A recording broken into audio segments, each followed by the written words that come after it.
안녕하세요. 유프로 누수입니다. 평택 포승에서 전화가 왔네요. 상가인데 몇 년 전부터 비만 오면 상가 내부로 빗물이 들어오기 시작했는데 갈수록 정도가 더 심해진다고 합니다.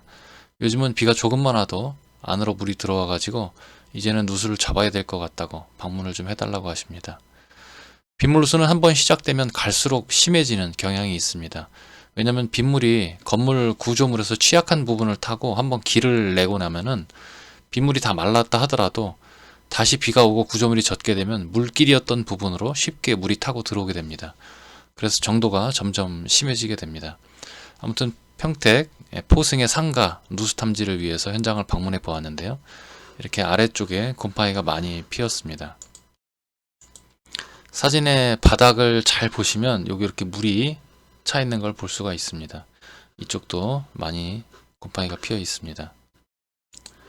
바깥으로 나가서 보니까 빗물바지 설비가 원래는 지붕 아래쪽에 고정이 잘 돼 있어야 되는데 빗물의 하중으로 인해서 이렇게 탈락이 되어 가지고 이 바깥 이렇게 홈통을 타고 물이 나가는 것이 아니라 이쪽으로도 물이 떨어지고 있었습니다. 그래서 이 아래쪽으로 빗물이 때리고 있네요.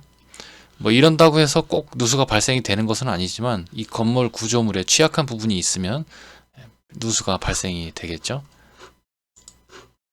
나중에 비가 그치고 나서 방수 공사를 하러 방문을 해보니까 벽돌 매지가 제대로 채워져 있지 않은 이런 아주 큰 구멍들이 보입니다. 코너 부위에도 매지가 벽돌에서 이렇게 떠 있는 균열 부위도 보입니다. 그리고 창틀에 실리콘도 이렇게 구멍이 떠 있는 부분들이 보이시죠?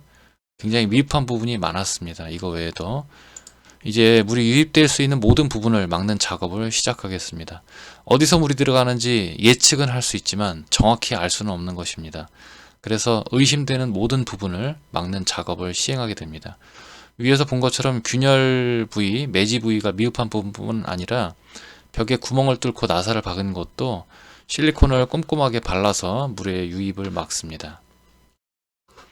그리고 빗물바지가 탈락된 부분은 기존에는 나사못으로 작업이 되어 있었는데 외장재가 많이 노후되었기 때문에 다시 나사못으로 작업하면 얼마 안 가서 빗물바지가 탈락될 것으로 보입니다.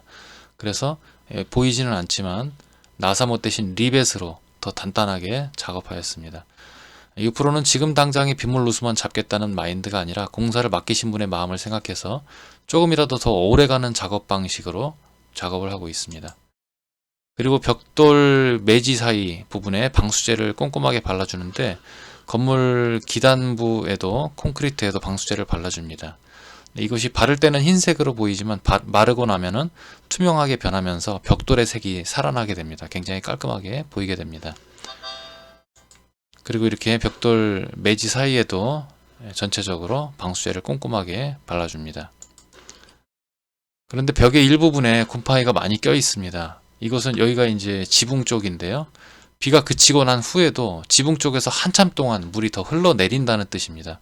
그렇기 때문에 이런 쪽에 곰팡이가 녹조도 끼고 곰팡이도 끼고 이렇게 됩니다. 그래서 지붕 쪽으로 방수를 하러 올라가 봅니다. 이렇게 실리콘을 쏘다가 이 부분은 도대체 왜 안 쏘고 그냥 두었는지 잘 모르겠습니다. 그래서 이 부분 역시 실리콘으로 안쪽을 꽉 충진해 줬습니다. 겉에만 이렇게 바른 것이 아니라 안쪽까지 완전히 실리콘을 밀어 넣어서 충진을 해 주었습니다.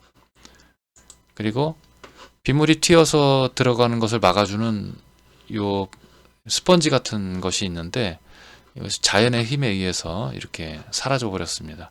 이런 부분도 우레탄 폼을 이용해서 깔끔하게 막아 주었습니다. 이외에도 다른 곳이 여러 군데 있었지만 유튜브에 핵심적인 부분까지 모두 올릴 수는 없다는 점을 좀 양해해 주시기 바랍니다. 이렇게 해서 오늘 평택 포승의 상가 빗물 누수 작업을 완료하였습니다. 유프로 누수였습니다.